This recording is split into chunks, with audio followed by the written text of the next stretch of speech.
নমস্কার।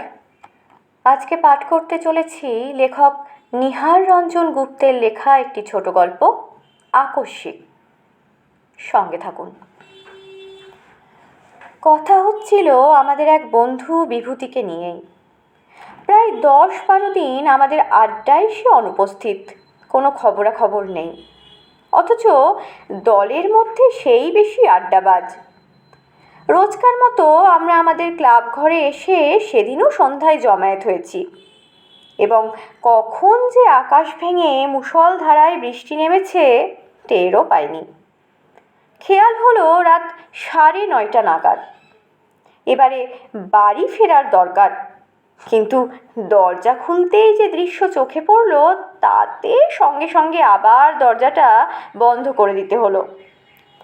ঝমঝম করে তখনও বৃষ্টি ঝরছে এবং বৃষ্টি ছাটের ঘন কুয়াশায় চারদিক একাকার।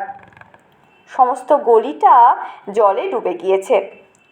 ঘরের চৌকাঠ পর্যন্ত জল থই থই করছে। সঙ্গে কারো একটা ছাতা বা ওয়াটারপ্রুফ কিছুই নেই, অথচ বের হওয়ার সঙ্গে সঙ্গেই একেবারে স্নান করে যেতে হবে। তাই সকলে আবার জাঁকিয়ে বসলাম। মহিন বললে, বেরুনোই যখন যাবে না তখন ভূতের গল্প শোনা যাক। সরোজ, বল একটা জমাটি ভূতের গল্প। আমাদের মধ্যে বন্ধু সরোজই সাহিত্যিক। শুধু সে সাহিত্যিকই নয়, চমৎকার গল্প বলবারও তার ক্ষমতা আছে। কিন্তু মহিনের প্রস্তাবে বাধা দিয়ে দিব্যেন্দু বললে, শচীনের নতুন কোনো ম্যাজিক দেখা যাক। আমি প্রস্তাবে এবার সাই দিলাম, হ্যাঁ সেই ভালো, শচীন শুরু কর।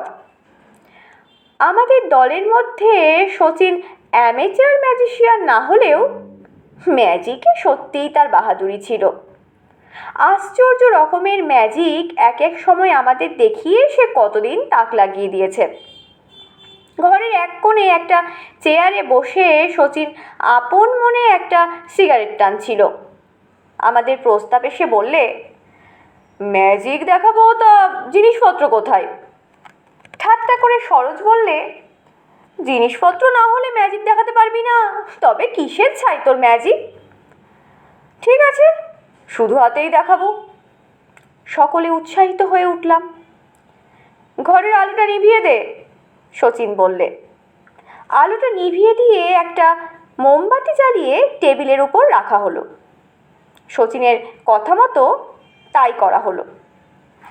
একটা মাত্র ক্যান্ডেলের আলো ঘরের মধ্যে অদ্ভুত আলো ছায়া সৃষ্টি করেছে। আলোর শিখার একটা ছায়া সেই আধো আলো আধো আধারে দেওয়ালের গায়ে কাঁপছে। বাইরে সমানে বৃষ্টি পড়ছে। শচীন তার পূর্বে আসনেই বসা। আমরা 12 জন ঘরের একদিকে গা ঘেঁষাঘেঁষি করে বসেছি। কিরে, কই শুরু কর তোর ম্যাজিক, সরোজ বললে। চুপ কর, কথা বলিস না, ভারী গলায় বললে শচীন। তারপর সবাই চুপচাপ। 1 মিনিট 2 মিনিট করে প্রায় 15 মিনিট কেটে গেল। সবাই অধৈর্য হয়ে উঠেছে। এমন সময় সরোজ আবার প্রশ্ন করলে, কিরে সচে, এই ঘুমালি নাকি বাবা? চুপ, দরজাটা খুলে দে, কে এসেছে দেখ, শচীন বললে। সত্যিই তাই। জলের ছপ ছপ একটা শব্দ ঠিকই আমরা শুনতে পেলাম। শব্দটা ক্রমে এগিয়ে এসে বন্ধ দরজার কাছেই থামল। তারপর দরজায় গায়ে শব্দ উঠল, ঠক ঠক। কে? আবার ঠক ঠক। আমি উঠে গিয়ে দরজাটা খুললাম। সঙ্গে সঙ্গে একবার বিদ্যুৎ চমকালো। সেই ক্ষণিক আলোর দীপ্তিতে দেখলাম কে যেন একজন ঠিক দোরগোড়াতেই নিঃশব্দে দাঁড়িয়ে আছে, অস্পষ্ট একটা ছায়ার মতো।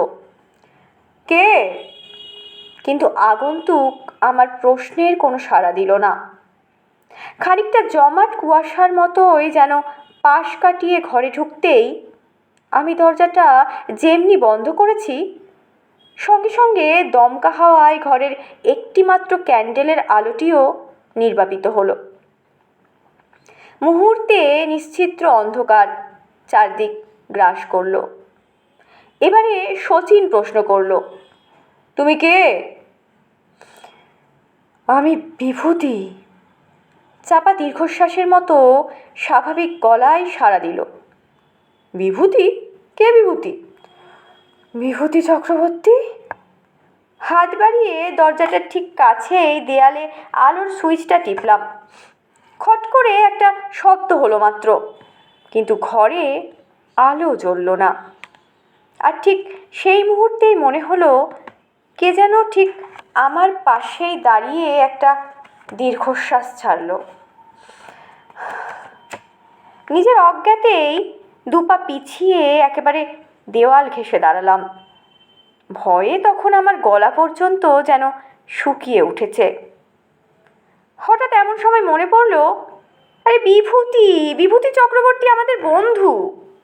সঙ্গে সঙ্গেই যেন ভয়টা কেটে গেল। সহজ সাহেব বললাম, আরে বিভূতি তুই? হ্যাঁ, সেই পূর্বের মতো চাপা কণ্ঠস্বর। মনে হলো যেন বড় কষ্ট হচ্ছে তার কথা বলতে। আমার মনে পড়ল, বিভূতি তো থাকে সেই ভবানীপুরে। প্রায় 10-12 দিন আমাদের এই আড্ডায় আসে না। সেই প্রচণ্ড বর্ষণমুখর রাতে সেই ভবানীপুর থেকে এসেছে। একটু বিস্ময়ই লাগলো। আমি এবারে প্রশ্ন করলাম, এই ঝড় জলের মধ্যে এত রাত্রে তুই? ব্যাপার কি বিভূতি?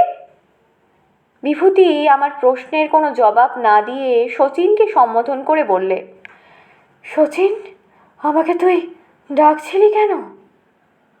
প্রশ্ন করলো এবার সরোজ, এই জলের মধ্যে তুই এলি কি করে রে বিভু? জল? হ্যাঁ, বাইরে তো ভীষণ বৃষ্টি। তা হবে কি রে, চারিদিকে জলে থই থই করছে না? আগেই বুঝি বের হয়েছিলি? বললে সরোজ। না তো, শচীন ডাকার সঙ্গে সঙ্গেই তো এলাম। ভিজে গেছিস তো একেবারে? না। বলে কি বিভূতি, ওর মাথা খারাপ হয়ে গেছে নাকি? হঠাৎ আবার বিভূতি বললে, আমি এখন যাই ভাই। যাবি? কোথায় যাবি এই বৃষ্টির মধ্যে? মাথা খারাপ হলো নাকি তোর? আমার বড় কষ্ট হচ্ছে রে, আমি আর ঘরের মধ্যে থাকতে পারছি না, আমি চললাম। বলবার সঙ্গে সঙ্গে এই দরজাটা যেন খুলে গেল। আর ঠিক সেই মুহূর্তে ঘরের আলোটা এবার দপ করে জ্বলে উঠল। কিন্তু কোথায় বিভূতি? আমরা ঘরের মধ্যে হতভম্বের মধ্যে দাঁড়িয়ে আছি। বিভূতি, বিভূতি! আমি ছুটে দরজার বাইরে গেলাম। বৃষ্টি তখন থেমে গিয়েছে। গলির মধ্যে জল অনেকটা কমে এসেছে। যতদূর দৃষ্টি যায় কাউকে দেখতে পেলাম না, কেবল জলের মধ্যে দিয়ে কারো হেঁটে যাওয়ার ছপ ছপ শব্দ কানে ভেসে এলো। পরের দিন দুটো সংবাদ আমরা জানতে পারলাম। একটি সংবাদ পরে প্রকাশিত হয়েছিল, গত রাত্রে প্রচণ্ড 3 ঘণ্টাব্যাপী বৃষ্টির মধ্যে শহরের শ্যামবাজার অঞ্চলের বিদ্যুৎ সরবরাহ মিনিট 20 জন্য বন্ধ হয়ে গিয়েছিল, রাত্রি 9:45 থেকে 10:05 পর্যন্ত।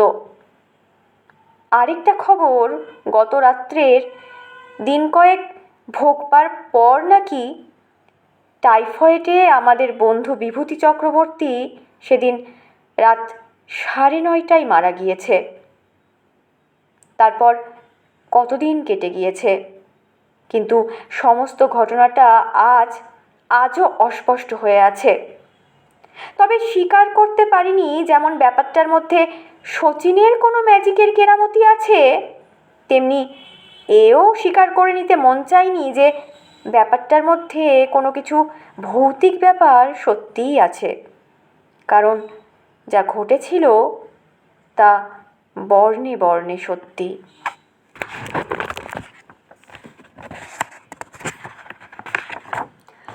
এতক্ষণ শুনছিলেন নিহার রঞ্জন গুপ্তের লেখা একটি ছোট গল্প আকস্মিক।